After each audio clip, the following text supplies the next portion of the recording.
So, in today's session we are going to discuss about project engineering, which actually deals with the economic aspects of different engineering activities, and we therefrom study the feasibility, techno-economic feasibility, but more rather this economic feasibility of that specific options, and we can choose between the alternatives. So, you see, to begin the subject, we must understand the concept of interest, principal and the accumulated amount. So, this is the interest and investment cost.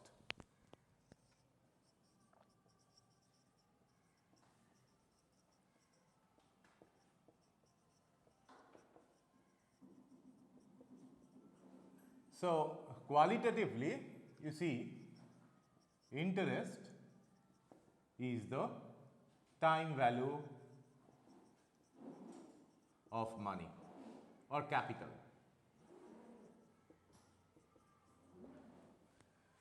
So, the capital investment or the capital on which the interest is being paid is called the principal amount. The capital on which the interest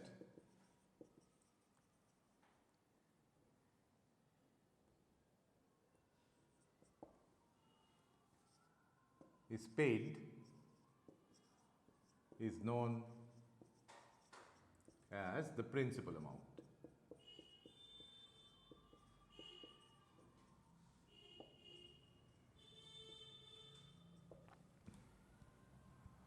And the rate of interest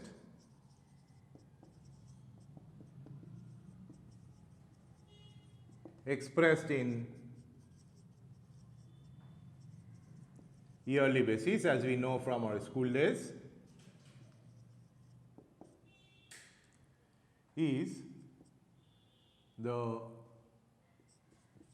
interest paid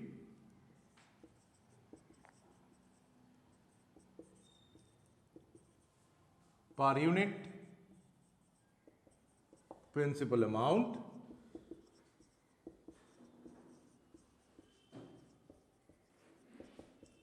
over each interest period. Right, and generally we represent it in terms of I per year, as we are representing the yearly basis interest rate.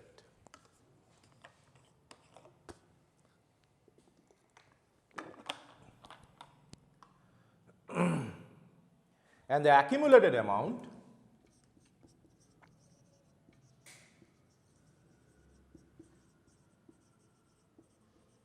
S is basically the principal amount P plus the interest, and you see that P plus P into I per year. Now, if I simply multiply, there are two different ways. If I simply multiply the number of years to this per unit year or per year interest paid, so I will get what is known as simple interest. So, simple interest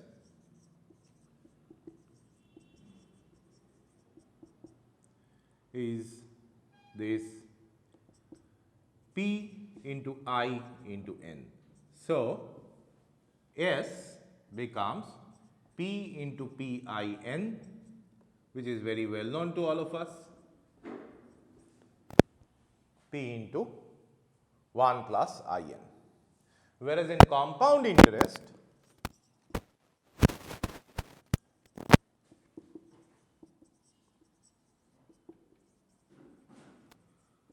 or compound interest actually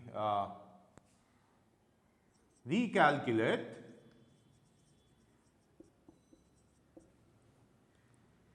the accumulated amount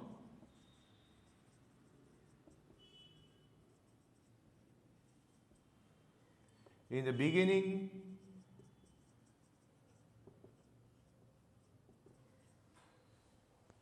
of each interest period,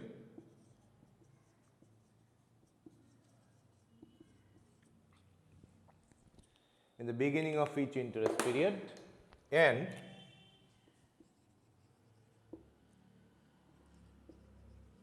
pay the interest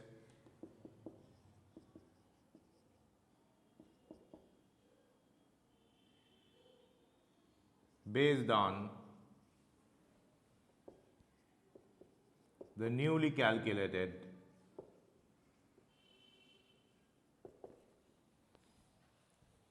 accumulated amount.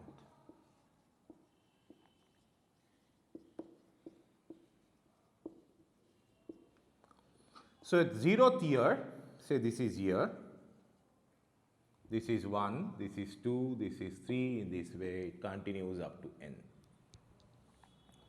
So, in the beginning,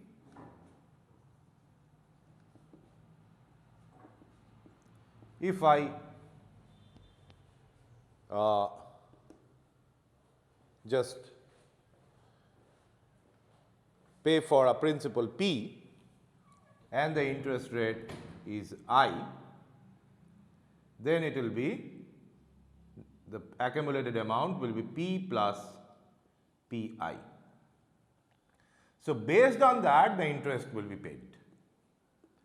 So, as we move to the second year, it is P into 1 plus I, that is the principal amount, into this I is the interest rate, that is the interest, and P into 1 plus I is the principal.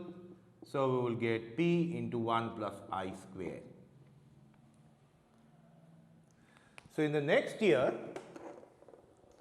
that is in the third year, what happens?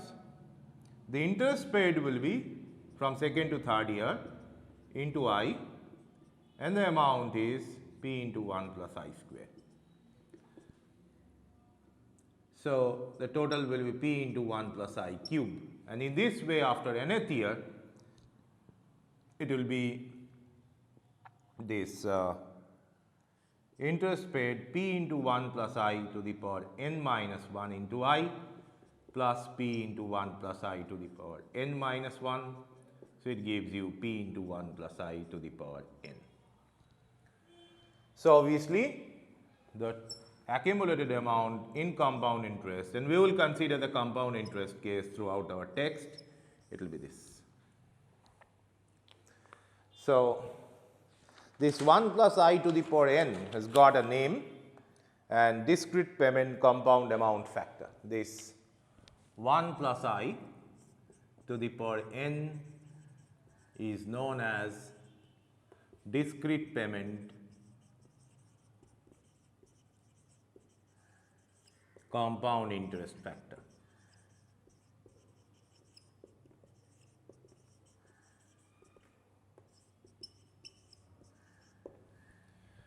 Right.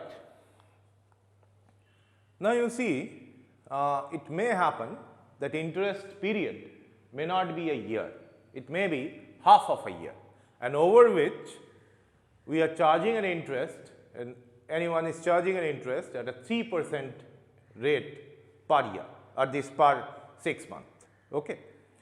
So, if this happens, then we have a terminology called nominal interest rate. What is that?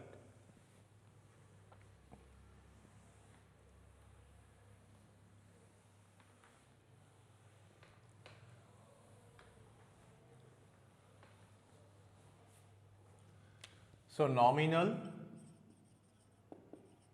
interest rate. If we have multiple periods of interest per year,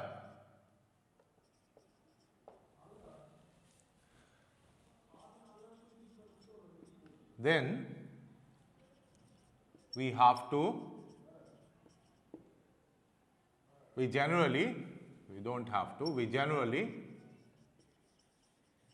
express it as per year basis, known as nominal interest rate.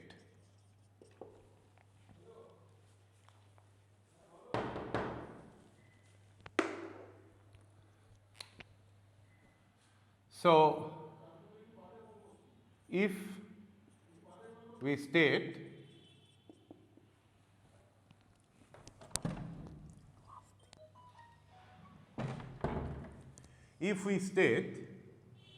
that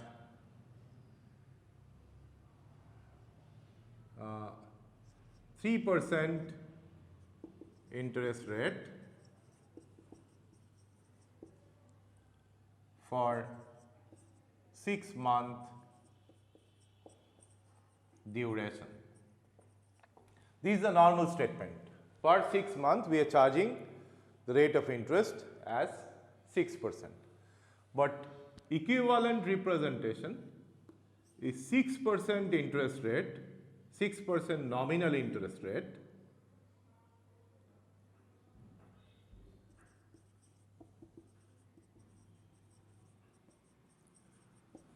compounded semi-annually.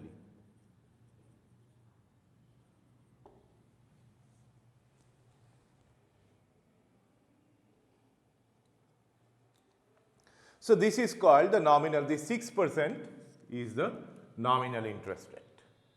So, we have to understand that if I am paying the interest with multiple interest periods per year, how we can calculate it the interest in terms of this nominal interest rate. So, you see that the principal amount is P, and after 1 year there are say M interest periods.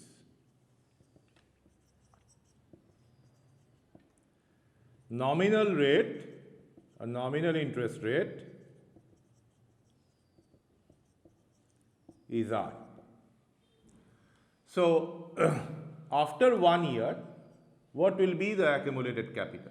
We know that compound interest formula is P into 1 plus I to the power n. Though I is the interest rate per year and n is the number of year, we can think it I is the interest rate per period and n is the number of period. So, actually we can use the same formula here, and if the nominal interest rate is R, then R by n will be M will be equivalent to I 1 plus this into P to the power m, because R by M is the interest rate per period and M is the number of periods. So, in this way, if I go for nth year, then total number of interest period it's M into n, and this nominal interest rate per unit per period is R by M. So, S will be equal to P into 1 plus R by M to the power Mn. Okay. 1 plus I to the power Mn. And you see that we introduce the effective annual interest rate. We want to convert it to the equivalent yearly interest basis. So, we will write this as 1 plus I effective to the power n. Sorry, this P into 1 plus I effective to the power n. So, P cancels out. So, I effective becomes 1 plus R by M to the power M minus 1. So, this is the effective interest rate. If I go by yearly basis, And so effective interest rate corroborates with this equation of yearly basis calculation, whereas the nominal interest rate, though it is yearly basis, it is compounded per period, which is in duration is much shorter than 1 year. Now we can think a limiting case where there are infinite number of interest periods per year, and which is called a case of continuous interest. So we must calculate the accumulated amount and the interest paid for this continuous interest. So a limiting case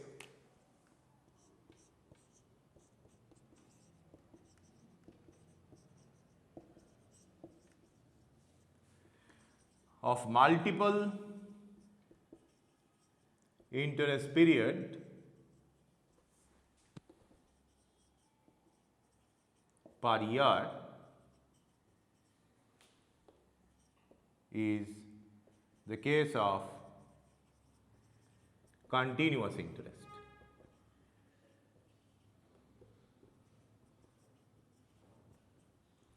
Where we have infinite number of interest periods. There is m tending to infinity. Right. So under this condition, what will happen? So S is limit m tending to infinity 1 plus r by m to the power mn. So when this m tending to infinity, 1 plus r by m tends to 0. So there will be p. So this will be limit r by m tends to 0, 1 plus r by m, here m divided by r into Rn.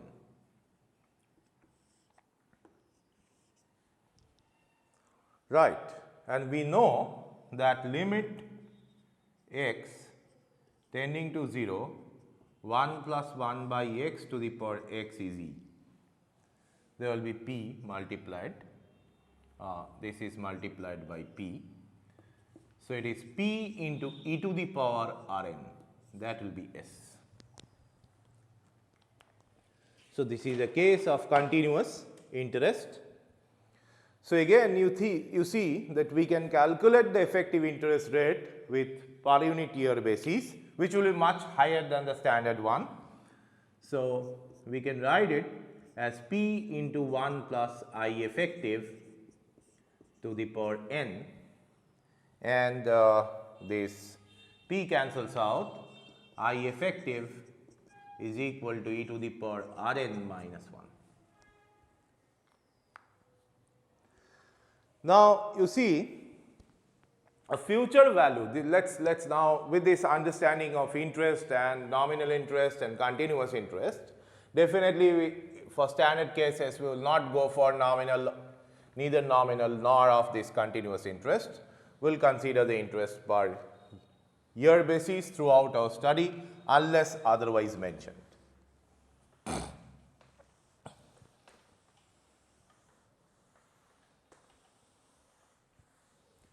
So this is present worth. See, you have invested some amount of capital which actually is generating an accumulated amount S over a period n. So basically in terms of S, we can write what will be the principal amount, and that is called the present worth of S, which is simply S into 1 plus I to the power n. Right. So, this 1 plus I to the power n, which reduces the amount s because of that interest, this 1 divided by 1 plus I to the power n is called discrete single payment present worth factor. These are names basically, nothing else. You don't have to know the names, but it has got a technical name, so that's why I am mentioning it. Present worth factor. So, this is the standard one, right, for yearly basis interest. Now, it may be changing. So, you see that S is equal to P into 1 plus R by M to the power this M into N for nominal, and this is P into e to the power Rn for continuous. So, respectively, the present worth P is S divided by 1 plus R by M to the power Mn, and here it is P is equal to S into 1 divided by e to the power Rn. So, these two are the understanding of the present, these expressions of the present worth factor for this yearly basis, for this yearly basis of this nominal interest rate. This is for yearly basis, this is for nominal, and this is for continuous. Now, let us understand the very important idea which is called annuity.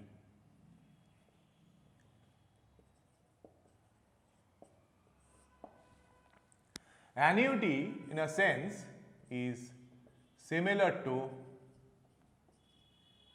yearly installment.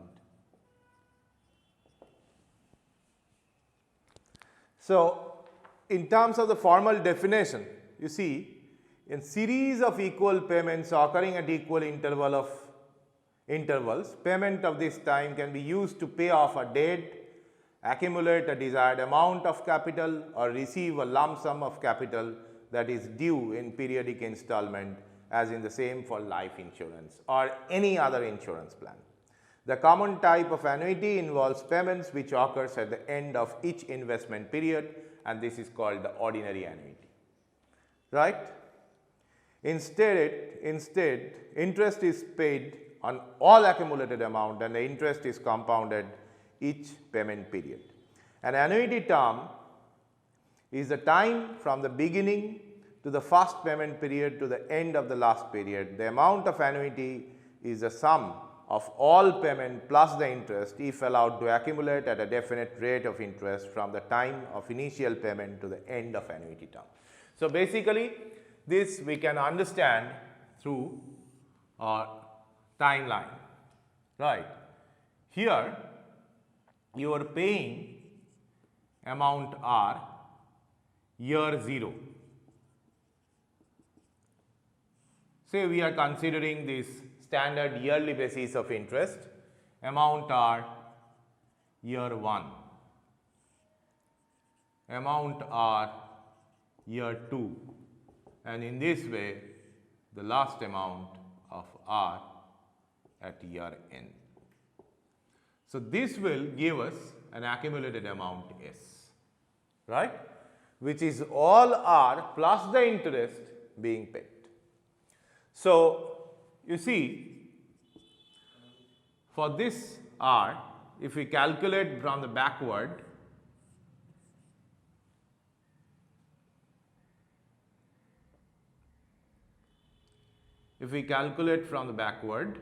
okay, this R is not being paid, it is being paid from the year 1, right. It is being paid from year 1, correct, here.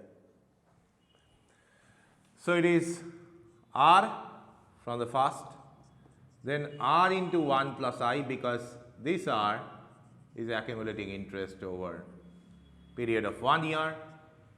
The n minus 2th payment is r into 1 plus I square, and in this way it is r into 1 plus I to the power n minus 1. Right. So, it is a simple GP and my common multiplier is greater than 1. So, you know this for a sum is equal to A plus AR square up to AR to the power n minus 1.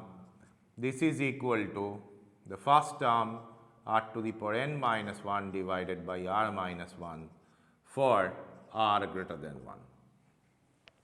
So, here we can write that r into 1 plus I to the power n minus 1 divided by 1 plus I minus 1, which is r into 1 plus I to the power n minus 1 divided by I. So, yes, the accumulated amount is r into 1 plus I to the power n minus 1 by I.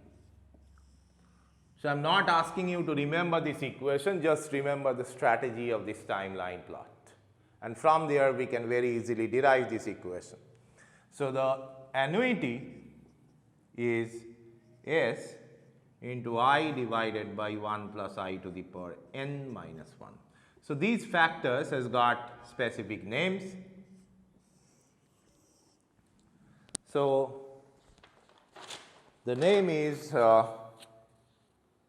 and this present worth of annuity you can easily calculate as well. So, this S you see it is P into 1 plus I to the power n, which is r into 1 plus I to the power n minus 1 divided by I.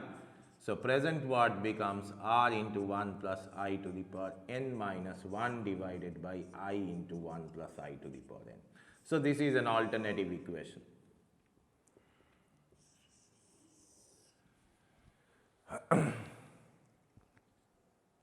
So, this term, this 1 plus I to the power n minus 1 divided by I into 1 plus I to the power n, discrete uniform series present worth factor. This 1 plus I to the power n minus 1 divided by I into 1 plus I to the power n is discrete uniform series present worth factor. So, these names you do not have to remember, neither the equation, just remember the timeline, and from there you can derive the equation. Now, perpetuity is another type of annuity. This is the simple annuity, right? Yeah, this is the ordinary or simple annuity. This we call ordinary annuity.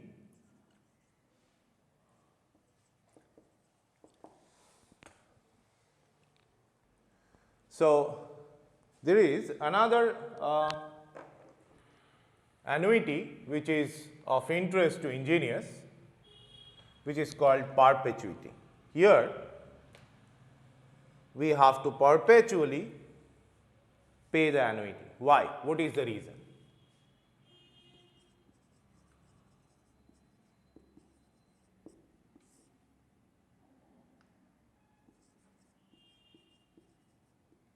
Annuity over indefinite time period. However, the discrete payment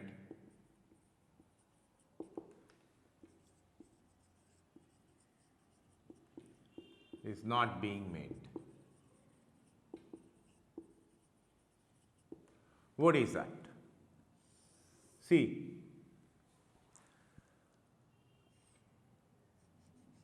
I have a principal amount invested. Say I have procured a machine, right? Machine or process equipment is procured. And in addition to that, we have an amount kept or allotted for it. So, what is the objective? Let us say the service life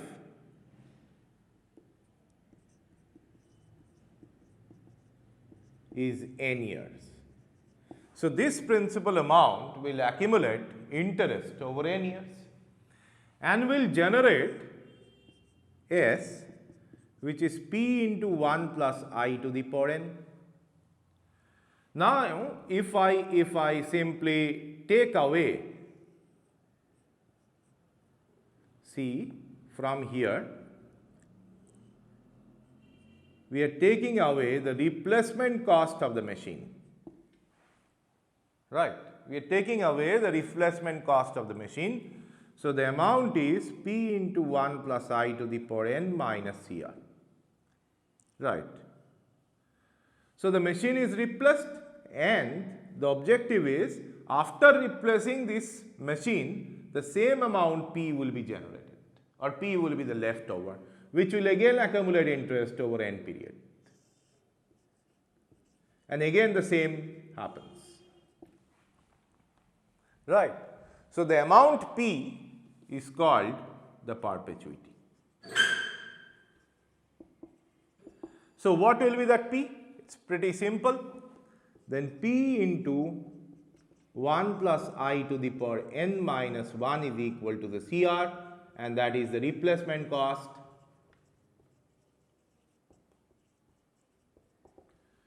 right.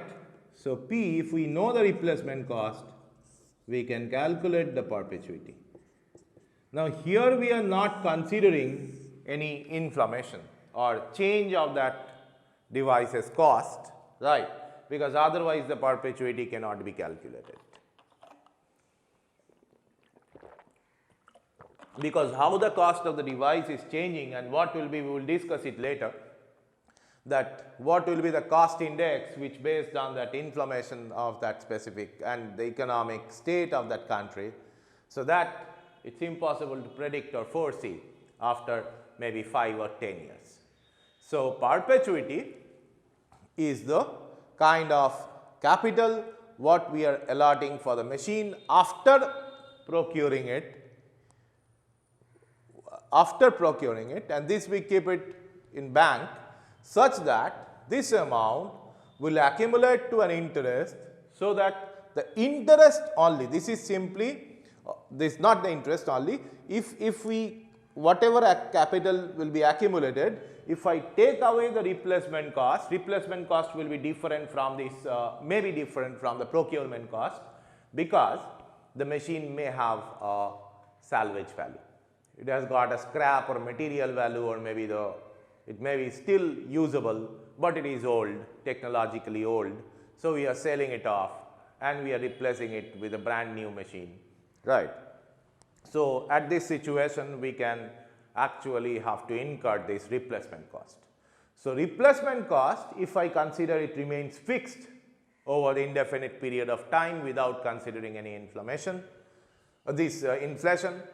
So, then what will happen? The CR is subtracted and the same amount perpetuity is being generated. Okay. So, perpetuity can be calculated from the replacement cost and the rate of interest. So, this is the idea of perpetuity, and associated is another concept which is called the capitalized cost of the device. And this is one of the way of checking the alternative. If two machines are different service life, different procurement cost, different replacement cost, because they have different salvage value, right, and they are to be compared, we can compare them in terms of their capitalized cost. So, what is the capitalized cost?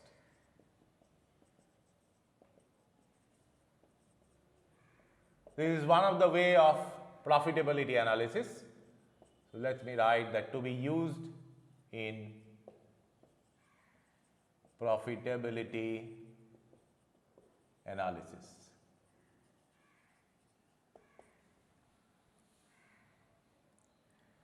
So, capitalized cost, it is the sum of the original procurement cost plus the perpetuity. The procurement cost, say this is CV, procurement cost plus perpetuity. Now, perpetuity can be written in terms of the replacement cost, 1 plus I to the power n minus 1. So, this is the expression of capitalized cost. Right. We are considering this change in the cost or replacement cost or the procurement cost. Procurement cost will be definitely in the beginning, but replacement cost remain unchanged over indefinite period of time. So, now this can be expressed as well in terms of the salvage value. You see that CV, procurement cost, is replacement cost plus salvage value. This is salvage value. Right. So, salvage value is basically the amount you want. We will discuss it in detail when we go for this depreciation analysis. So, the salvage value is the amount of this material cost, or if you sell it in an open market, then what is the amount you are actually getting, right? It may be a scrap. So, in that case you will get the simply scrap value. So, scrap value, this market price at the end of the service life. So, these collectively are called salvage value. So, salvage value plus the replacement cost must be the procurement cost. So, plus CR into 1 plus I to the power n minus 1. So, it is CR into 1 plus 1 divided by 1 plus I to the power n minus 1 plus Vs. So, we get this Vs plus this is 1 plus I to the power n divided by 1 plus I to the power n minus 1 into CR.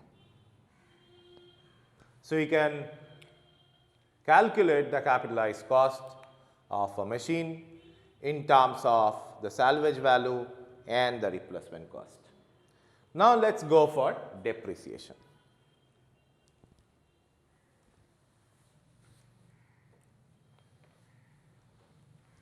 There are three major chapters in this project engineering. First is this interest and annuity, perpetuity, capitalized cost, etc. In the next, we will discuss about the depreciation, and the third is a profitability analysis. In addition, we have some small topics like break-even point, then size and cost relation, then cost index. So, what is depreciation? See, whenever you procure a machine and start working with it, its value decreases because of different issues, right? It may be, say you have procured a pump, right, for a specific purpose, and its service life is 10 years. And at the end, what you will get? The scrap value or this simple market value, where some industry with a small scale industry which is not using that modern technology as that of yours, may be using that pump, right, after purchasing it from open market. So, the thing is, this is one of the phenomena it can happen, or this one of the actually way out and what we can foresee. And another is that no one is buying that pump because it is technologically obsolete, and you are simply getting the material or scrap value out of it. Okay. So, whatever it is, you will at the end of its service life, you can get some salvage value which may be 0 as well, right. So, it's simply garbage. So, at that end, the salvage value may be negative as well, because you have to pay some agency to actually clean up that garbage. So, in that case, the salvage value may be negative. So, generally the salvage value is either positive or 0 for process equipments, because at least it has got some material value. So, An analysis of cost and profit for any business operation requires recognition of the fact that the physical asset decreases in value with age. The decrease in value may be due to physical deterioration, technological advancement, economic changes or other factors which ultimately will cause the retirement of that property. The reduction in value due to any of these causes is a measure of depreciation. So, how this value or the present worth of that device is changing with time, this is basically a subject or topic of depreciation, and there are different types of depreciation we can calculate. Right. Now, the types of depreciation, it is the physical depreciation because of wear, tear, damage, accidents, etc., or it can be functional depreciations like technological obsolescence and all. And service life, you have already discussed, the period during which the use of that property is economically feasible is called the service life. It is not about only the damage of that material. We have to understand, if I am using an old device and it has got a huge operating cost and the profit we are earning from that device reduces to 0, that we have to understand that we have to replace the device. So, this is basically the concept of service life. And the salvage value, what we were talking about here also in the capitalized cost, is the net amount of money obtainable from the sale of used property over and above any charges involved in removal or sale. If a property is capable of further service, its salvage value may be high. This is not necessarily true, however, because other factors such as location of that property, existing price level, market supply and demand, and difficulty of dismantling may have an effect. The term salvage value implies that the asset can give same type of further service and is worth more than merely its scrap or junk value, right. But when we are talking about the salvage value, we consider the possibility that the device is simply being reduced to material scrapped. So, if the property cannot be disposed of as useful unit, it is often dismantled and sold as junk to be used again in manufacturing raw material. The profit obtainable from this type of disposal is called scrap or junk value. So, salvage, definitely it has got a relation with the further utility of the device, but we do not, in calculation, we do not differentiate it from scrap. Now, the present value of this equipment or the process device. Now, present value means maybe it is giving you service for 3 years, and at the end of the 3 years you want to check what will be the value of the device. I have used it for 3 years, I have procured it as brand new device. So, the thing is, it can be assessed in 3 different ways. First is the book value, what we actually account for it in the ledger book, what is the present asset value of it, right. So, that is called the book value. Next, if you sell it in the market, you will get some price, right. It may be salvage, it may be scrap as well. So, that is called the market value. And the third one is the replacement cost. If you just right now you replace it, then how much cost you save relative to what if you do that you are procuring it as a brand new device. So, the difference is basically an assessment of its current price. So, present value, what are important in this depreciation analysis?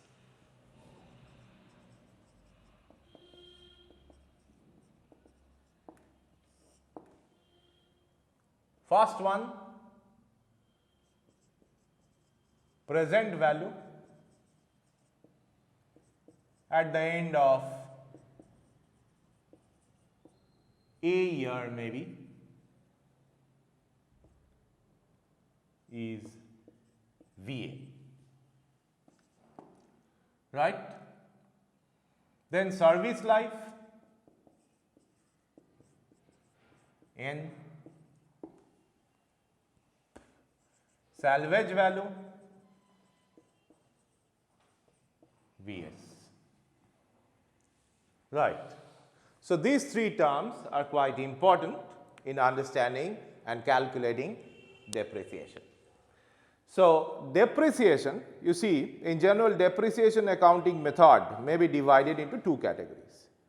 arbitrary method giving no consideration of interest cost, and the method taking account of the interest on the investment. Right. So, depreciation accounting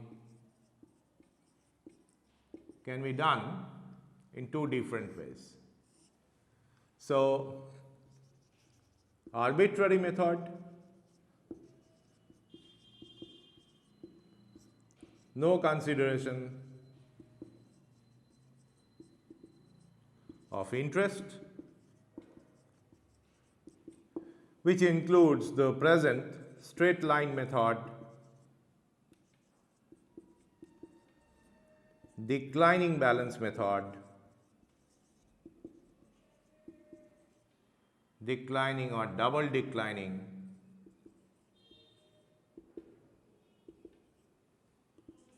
balance method, or sum of the year digit method.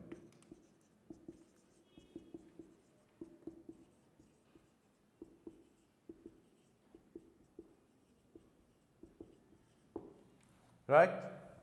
And the second one considers the time value. Right. The typical example includes this sinking fund method,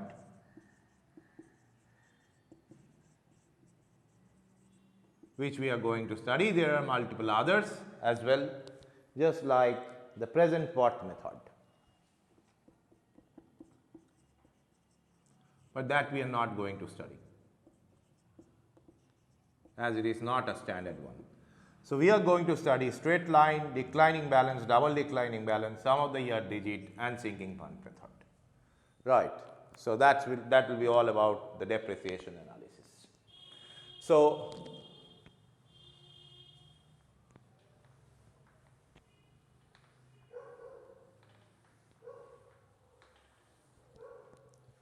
you see, in a straight line method,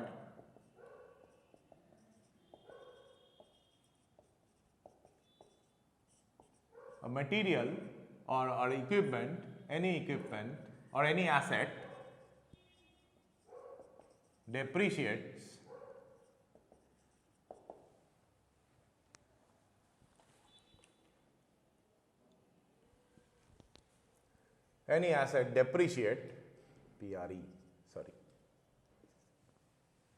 depreciate following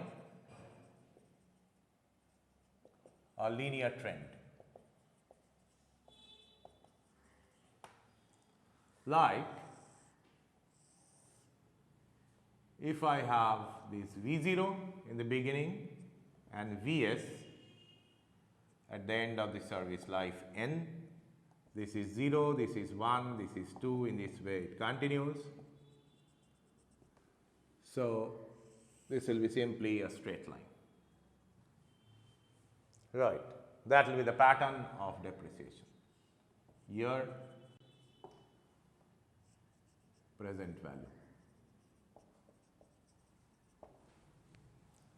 So, it is pretty simple to calculate what will be this present value of the device at the end of year A. Why? Because the rate of depreciation is V minus Vs by n. Let it be D. So, VA will be equal to V0 in the note what notation I am using. Yeah, it is V, not V0. I am using present part VA, this is V. Okay. So, V, VA, Vs. So, V minus this A into D. So, this becomes VA is equal to V minus Vs divided by n into A. So, that is the equation, very simple equation for the straight line depreciation. Right. So, you see here what is what we cannot accept about this straight line depreciation. Think about, you have procured a brand new car. Now, when you are taking up from the showroom, immediately it cost decreases by 50,000, right, at least 50,000 to 1 lakh. Means if you sell it in the next day even, then the buyer will give you at least 50,000 less than your original price. So, mostly we will have high depreciation in the beginning years, and the cost of that car in the 5th year or 6th year are pretty same, right, because it is closing towards the end of its service life. So, the pattern should be, from our physical understanding, we can say that the pattern of depreciation should be non-linear, right, with a huge drop in the beginning years and a gradual drop in latter phases. So, declining balance actually is the first method which account for this non-linear trend of depreciation. So, let us try to understand the declining balance method.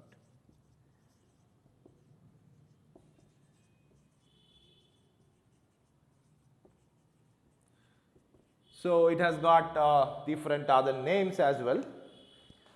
The declining balanced, or this fixed percentage method, right, or textbook method. So, multiple names are there. So, fixed percentage method, textbook method, etc. So, here what will be the depreciation in the first year? Say you have V and it depreciates based on its asset value in the beginning of that year. So, what is the asset value in the first year? Say year 0, this is year 1.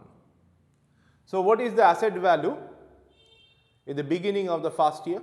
So, that is V, and it will decrease, the depreciation will be a fixed percentage of that asset value or the book value or the present worth of the device in the beginning of that year. So, the depreciation is V into F. So, it will be subtracted from the original cost B, and we get V into 1 minus F. Very similar to this compound interest, but it is decreasing, right. So, here in the second year, this is year 2, let us say. So, what will be the depreciation? The depreciation here will be the same fixed factor of the present worth in the beginning of year 1. So, its asset value in the beginning of that year is V into 1 minus F, then V into 1 minus F into F. So, it is V into 1 minus F square, and in this way at the end it will be V into 1 minus F to the power n, and that must be equal to salvage. And we will be able to calculate the factor F, the fixed factor F, knowing the salvage value. So, V is equal to, or Vs is equal to V into 1 minus F to the power n. So, obviously, F is equal to 1 minus this Vs divided by V to the power 1 by n. So, once we know F, we can easily calculate the asset value at the end of year A as V into 1 minus F to the power A, right. But declining balance method has got a problem. If the salvage value is 0, it fails. So, the method fails if the salvage value or the scrap value is 0. So, what we have to do there? We have to modify the method as double declining balance method. What it states? That here in this double declining balance method, a 200% method, we use the same declining balance method using a fixed percentage factor giving a depreciation rate equivalent to the twice of the minimum rate with a straight line method. So, here the modification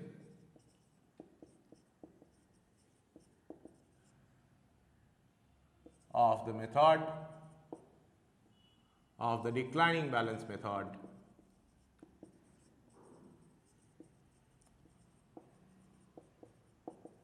to double declining balance method.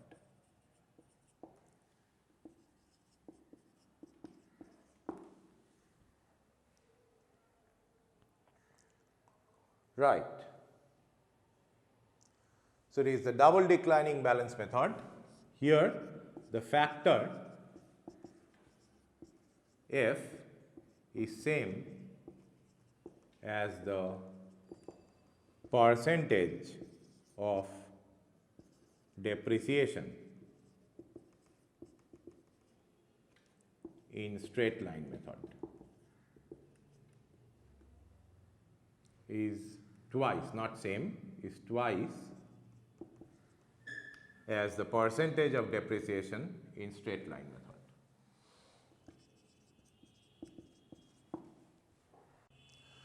So, what is the percentage of depreciation? You see, for n years, because in straight line the depreciation is same,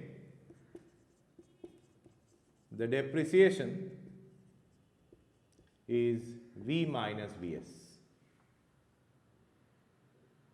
right, over n years. So, per year depreciation is V minus Vs by n. So, per year depreciation is V minus Vs by n. So, it is fractional, that is percentage depreciation per year is V minus Vs by n divided by V minus Vs, which is 1 by n. So, f in double declining balance will be 2 by n,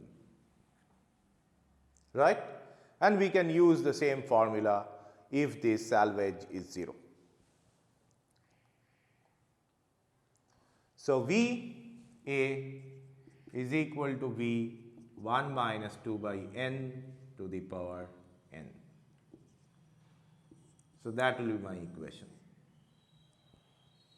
If the salvage is 0, we can use this double declining balance method, and from there we get this.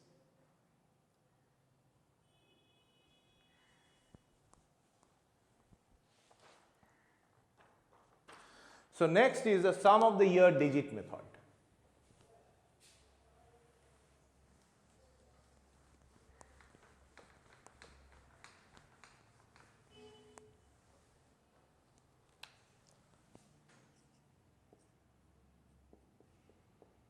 So, straight line, declining balance and double declining balance. Next, sum of the year digit method. Now, in this year, individually we can calculate the depreciation in this 8th year. So, depreciation in 8th year is equal to, according to this method, number of the remaining years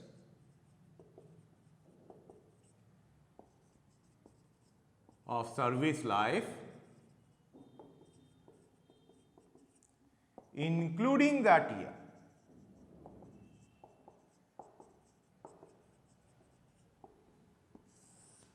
Then sum of the years means 1, 2, 3 up to n. So, that is, the sum is 1 plus 2 plus 3 up to n, multiplied by depreciable amount.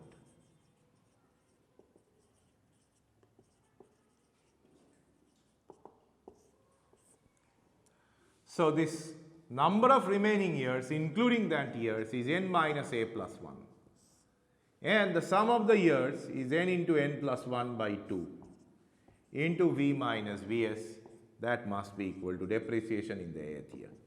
So, it is 2 into n minus a plus 1 divided by n into n plus 1 into v minus vs dA.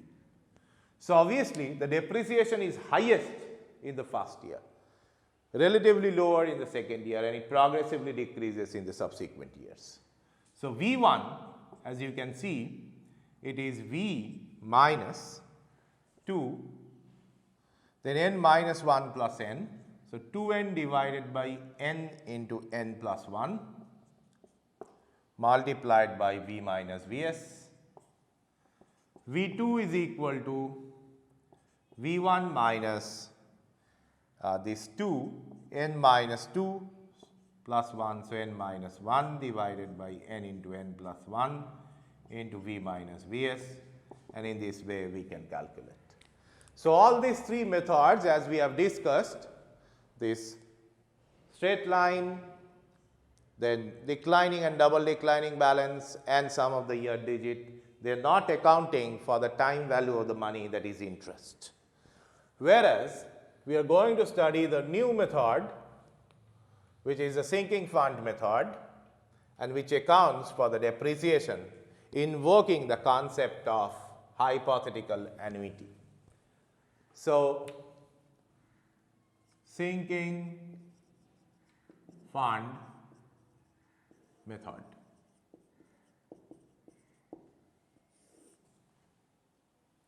So, here the depreciation or depreciable amount is V minus Vs, correct?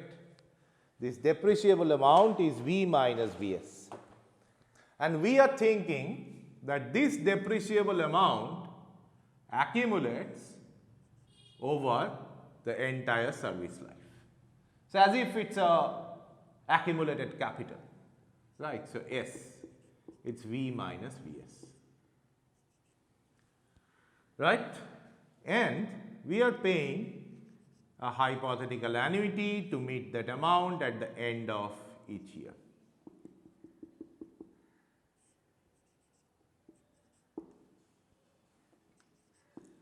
So, this amount cumulatively with its interest gives S. So, you see this R into 1 plus I to the power n minus 1 divided by I is equal to V minus Vs, right. So, obviously, we can say that for the, this is for the entire service life, and we can say that R must be same if I consider up to period say A. So, V minus VA where we are giving R. So, this will be 1 plus I to the power A minus 1 divided by I, and that is equal to V minus VA. So, if I simply divide this, so V minus VA divided by V minus Vs is 1 plus I to the power A minus 1 divided by 1 plus I to the power n minus 1, right. So, V is equal to, or VA is equal to V minus V minus Vs, the total amount, 1 plus I to the power A minus 1 divided by 1 plus I to the power n minus 1. So, that will be my working equation for the sinking fund method. So, that is all about the depreciation analysis, and we have to use any of this equation to calculate the depreciation. But remember one thing, we will be discussing in profitability analysis. Say you have revenue as this or revenue, not revenue, it is profit before tax. It is equal to sell revenue minus all expenses, right, all these manufacturing cost.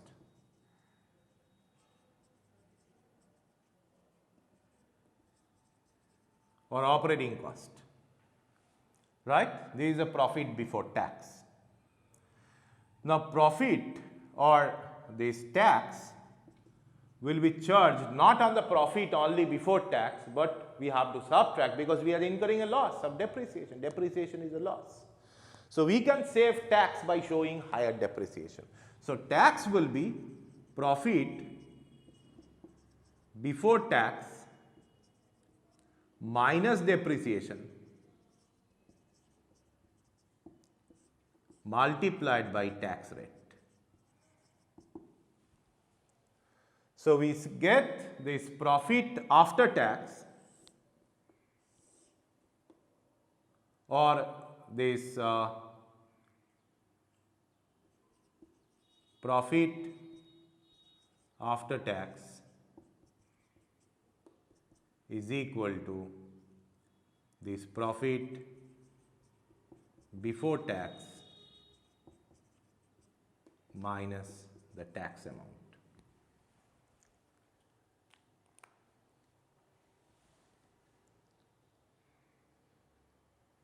And minus depreciation, sorry.